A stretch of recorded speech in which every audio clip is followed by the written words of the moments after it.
संगम नगरी प्रयागराज, जहां railway platform पर टिकट की दर बढ़ाए जाने को लेकर सोशल मीडिया पर तेजी से खबरें वायरल हो रही थी। इसमें प्लेटफॉर्म की दरें 10 रुपये से बढ़ाकर 50 रुपये किए जाने की बात कही जा रही थी। ऐसा कहा जा रहा था कि त्यौहार को देखते हुए स्टेशन पर भीड़ कम करने के मकसद से प्लेटफॉर्म का टिकट दर बढ़ाई गई है, जिस पर अब northern central railway CPRO Himanshu Shekhar ने खंडन किया है और इस तरह की अफवाहों को गलत बताया है। कहा है कि जिस तरह से दुष्प्रचार किया जा रहा है, ये सारी खबरें भ्रामक हैं। रेलवे ने किसी तरह के पैसे नहीं बढ़ाए हैं अभी, और अगर ऐसी कुछ होती है तो भविष्य में सूचना पहले से दी जाएगी और ये सारी खबरें असत्य हैं। ऐसे में क्या कुछ कहा है, आइए सुनाते हैं। आपके माध्यम से सभी लोगों को ये फिर से क्लियर करना चाहता हूँ, स्पष्ट करना चाहता हूँ कि बहुत सारे सोशल मीडिया प्लेटफॉर्म्स पे और व्हाट्सएप ग्रुप्स में ये एक सूचना चल रही है कि उत्तर मध्य रेलवे द्वारा प्लेटफॉर्म टिकट्स बढ़ा के 50 रुपये कर दिए गए हैं, जो कि पूर्णतः भ्रामक है और इसमें कोई सच्चाई नहीं है। अभी भी प्लेटफॉर्म टिकट 10 रुपये का था, 10 रुपये का ही मिल रहा है। यदि किसी विषम परिस्थिति में इसको कुछ बढ़ाया जाता है, प्रशासन ऐसा निर्णय लेता है कि प्लेटफॉर्म टिकट को भीड़ कम करने के लिए या किसी भी विषम परिस्थिति में बढ़ाने का अगर प्रशासन निर्णय देता है, तो आप सभी लोगों को उचित माध्यम द्वारा इसकी सूचना पहले ही दे दी जाएगी। सर, जो सोशल मीडिया प्लेटफॉर्म पे एक लेटर शो किया जा रहा है इस विषय में, सर ये लेटर क्या है और इसको कब इशू किया गया था? ये जहाँ तक मैंने पहले देखा था, ये सदर्न रेलवे का है। ये किसी त्यौहार के समय में 2-3 महीने पहले ये इशू किया गया था and for a very short period of time, बहुत कम समय के लिए किया गया था। लेकिन उत्तर मध्य रेलवे के सापेक्ष में इसकी ये पूरी तरह से भ्रामक है।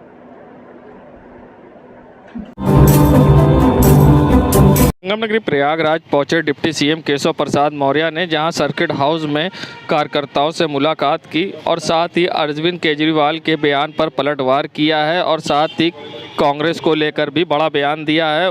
बता दें, जहां दिल्ली के मुख्यमंत्री केजरीवाल ने नोटों पर भगवान गणेश, माता लक्ष्मी की फ़ोटो लगाने की बात कही थी, जिससे कि भारत की अर्थव्यवस्था सही हो जाएगी। जिसके बाद डिप्टी सीएम ने इस पर पलटवार किया है और कहा है कि उनके दिल में कितनी श्रद्धा ये मैं नहीं जानता, मगर ये राजनीति है। वहीं कांग्रेस के बयान पर उन्होंने कहा कि भगवान उनको सद्बुद्धि दे। इस पूरे मामले पर क्या कुछ कहा है, आइए सुनाते हैं।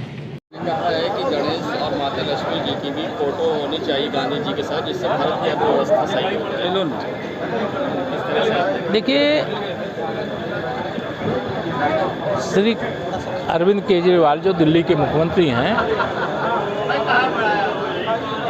उनके मन में कितनी आस्था, कितनी श्रद्धा है, ये मैं नहीं जानता हूँ। इस प्रकार की जो उन्होंने मांग किया है, उस मांग के पीछे भी उनके अंदर कोई भावना नहीं, राजनीति हो सकती है। बाकी इस समय तो पूरे देश में, पूरे दुनिया में समस्त भारतवासी माता लक्ष्मी जी की, भगवान श्री गणेश जी की पूजा ही कर रहे हैं। दीपोत्सव इसी के लिए होता है। साथ ही कांग्रेस ने भी इस पर चुटकी ली और कहा है कि जीसस, भगवान अल्लाह की भी फोटो होनी चाहिए। क्या कहेंगे? इनको भगवान सद्बुद्धि दे।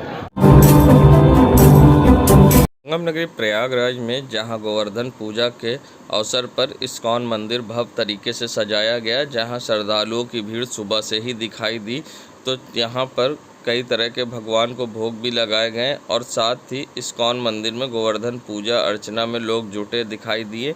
बता दें, शहर के इस्कॉन मंदिर में सुबह से ही भक्तों की भीड़ लगी दिखाई दी, तो लोग पूजा अर्चना में जुटे दिखाई दिए। यहाँ पर भगवान को भोग भी लगाया गया और लोग पूजा अर्चना और भजन कीर्तन में लीन दिखाई दिए। गोवर्धन पूजा के मौके पर इस्कॉन मंदिर में लोगों की भीड़ दिखाई दी। साथ ही यहाँ पुजारी का कहना था कि पौराणिक कथाओं में द्वापर युग में भगवान श्री कृष्ण ने इंद्रदेव के घमंड को तोड़कर उनके प्रकोप से समस्त गोकुलवासियों की रक्षा भी की थी। ऐसे में किस तरह से मान्यता है, क्या कुछ कहना है, किस तरह से पूजा अर्चना की गई आज, आइए सुनाते हैं आपको। प्राचीन काल से यही है, क्योंकि गोवर्धन पूजा एक गोवर्धन पर्वत पर्वत के द्वारा ही हमको सब कुछ अनाज वरण मिलता है, इसलिए उसका पूजन भगवान श्री कृष्ण ने आयोजन करवाया इनके घमंड को चूर करने के लिए।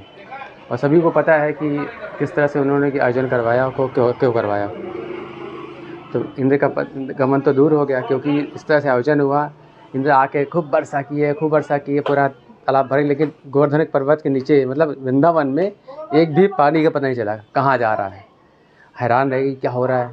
तो आके शरणागत होते हैं कि भगवान आप ही ऐसा कर सकते हो। मैं समझ गया कि आप ही एक भगवान हो। फिर से गोवर्धन पूजा का विधान चल गया। ऐसे हर साल गोवर्धन पूजा मनाया जाता है।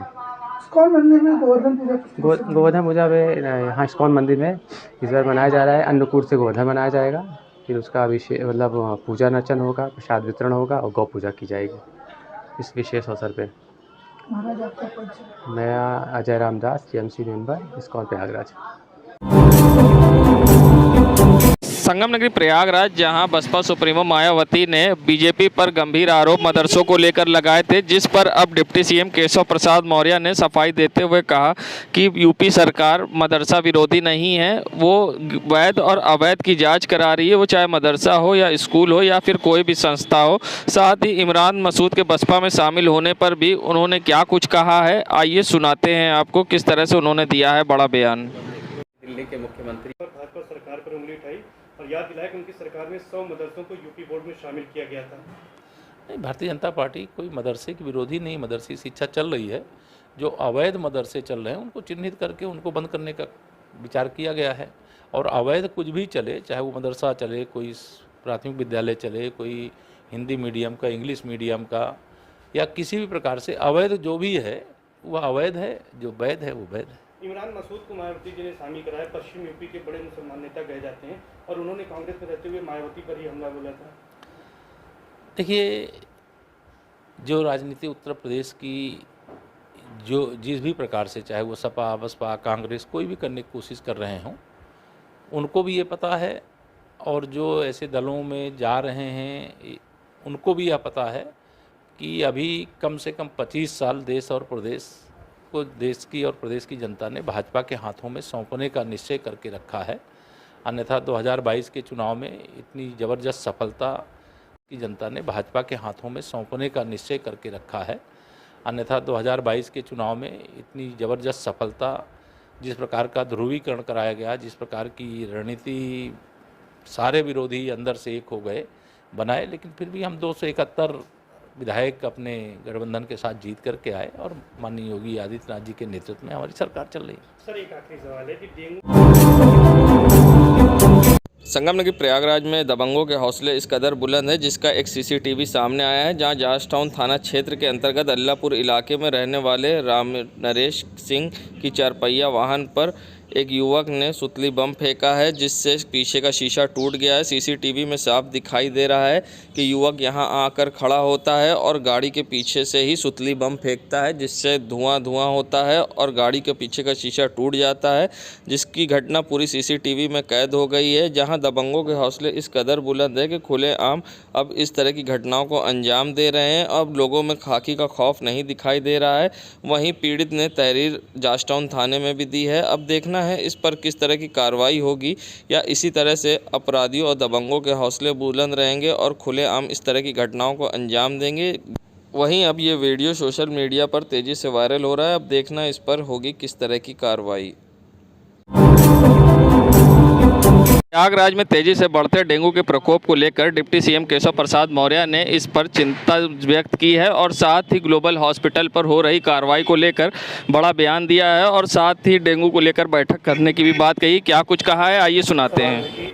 चुनाव भी 2 घंटे, तो कितनी सख्त कार्रवाई होनी चाहिए जिस तरह के नकली? देखिए, डेंगू एक बहुत गंभीर चिंता का विषय है। आज भी मैं डेंगू के कारण से पीड़ित होकर के हमारी पार्टी के ही 3 कार्यकर्ताओं का, परिवार के सदस्यों का निधन हुआ। मैं गया था। डेंगू एक बड़ी चुनौती है। मैं पिछली बार जब आया था डेंगू को लेकर के एक बैठक किया था और मैं कल फिर इस संबंध में यहाँ जो प्रमुख लोग हैं, प्रशासन से जुड़े हुए, चिकित्सा क्षेत्र से जुड़े हुए, उनके साथ बैठक करूँगा और यह जो चुनौती है इससे कैसे निपटा जाए। प्रयाग में जो डेंगू के मामले हैं बाकी ज़िलों की तुलना में थोड़ा ज़्यादा ध्यान में आ रहे हैं, तो इसको लेकर के गंभीरता से कदम उठाया जाए। नकली प्लेटलेट, देखिए, जो भी इस प्रकार का अपराध करता है तो उस पर तो कार्रवाई करना ही चाहिए। और लोग जब संकट में हों, जीवन और मृत्यु के बीच जूझ रहे हों, अगर कोई इस प्रकार का कृत्य किया है तो उसके खिलाफ जो भी प्रशासनिक कार्रवाई होनी है, जो भी दंडात्मक कार्रवाई होनी है, वो होनी चाहिए, वो होगी। संगम नगरी प्रयागराज में जहां भाई दूज का पर्व एक अलग महत्व रखता है, बहनें अपने भाई की लंबी आयु के लिए भाई दूज पर उनकी पूजा अर्चना करती हैं, तो वहीं इस बार सुभाष चौराहे पर पहुंचकर हिंदू मुस्लिम सिख ईसाई ने अनोखे अंदाज में भाई दूज का पर्व बनाया, जहां पर मुस्लिम महिला, हिंदू महिला संघ, सिख ईसाई मुस्लिम भाई भी मौजूद थे, जहां पर बहनों ने भाई के माथे पर तिलक किया और चंदन लगाकर फूल माला पहनाकर उनकी पूजा अर्चना की और साथ ही लोगों को संदेश दिया। गंगा जमनी तहजीब की मिसाल पेश करते हुए यहां पर हिंदू मुस्लिम सिख ईसाई ने मिलकर भाई दूज का पर्व मनाया और क्या कुछ कहा, आइए सुनाते हैं। हम लोगों ने ये संदेश देने की कोशिश की है, जो पुरातन समय से कई युगों से चलता आ रहा है भैया दूज, भाई बहनों का पवित्र रिश्ते का त्यौहार है, उसको और मजबूती मिल सके और भाईचारा आपस में प्रेम, भाई बहन का प्रेम जागृत हो और आस्था और श्रद्धा बनी रहे, उसी को उपलक्ष्य में रह के आज हमारी बहनों ने, चाहे वो मुस्लिम बहन हो चाहे और विभिन्न धर्मों की बहनें हों, सब ने बहुत अच्छा आगे बढ़ के सभी धर्मों के भाइयों को जहाँ तिलक किया, आरती की और भी जो संस्कार होता है पूरा संस्कार किया। हम इनको दंडवत करते हैं, सादर प्रणाम करते हैं कि आज इस खुशी के अवसर पर भैया दूज का बहन भाई का एक बहुत ही महत्वपूर्ण रिश्ता है और हम लोग हमारे सब भाई हिंदू मुस्लिम सिख ईसाई सब भाई हैं और हम लोग इस रिश्ते को बहुत ही महत्व अच्छे तरह से निभाते हुए हमारी यही अपील है सब बहनों भाइयों से कि इस रिश्ते को अच्छा ले जाए और इस अवसर पर एक बहन भाई का बहुत बड़ा महत्वपूर्ण ये रिश्ता है। ये भैया दूज के अवसर पर भैया को चंदन लगाया और बधाई देते हुए। क्या नाम है जी? आज भैया जी दूज का त्यौहार है, तो आज आप लोगों ने क्या किया? ये दीप पर्व के दूसरे दिन मनाया जाता है और शुक्ल पक्ष में ये भैया दूज का है। इसमें हम भाइयों लोग की शुभकामनाएं करते हो। सबसे अच्छी बात है हमारा जो भारतवर्ष है वो अनेकता में एकता है, तो इसमें हिंदू मुस्लिम सिख ईसाई आप देख रहे हैं हमारे सब भाई हैं, हम लोग मिलजुल के हर पर्व बनाते हैं, हम शुभकामनाएं करते हैं। हमने मुस्लिम भाई हमारे, इनको हमने रोचना किया, अक्षत किया, इनको आरती उतारी कि ये हमारे दुख सुख को समझे हम और इसमें से हम लोग मिलजुल के रहें, यही हम लोग की इच्छा। और सबसे बड़ी बात है कि इसमें कृष्ण भगवान जब असुर का वध किए थे तो सुभद्रा जी ने उनकी आरती उतार दी थी, तो आज हम इनके भगवान के रूप हैं ये लोग और हम इनकी आरती उतारते हैं। हमारे भाई हैं, हमारे दुख सुख में ये हमारे साथी हैं। हम ईश्वर से कामना करते हैं ईश्वर इनको सुख शांति समृद्धि दे। ये ऐसा है ना, ये कोई ये विशेष वर्ग का कोई त्यौहार नहीं है।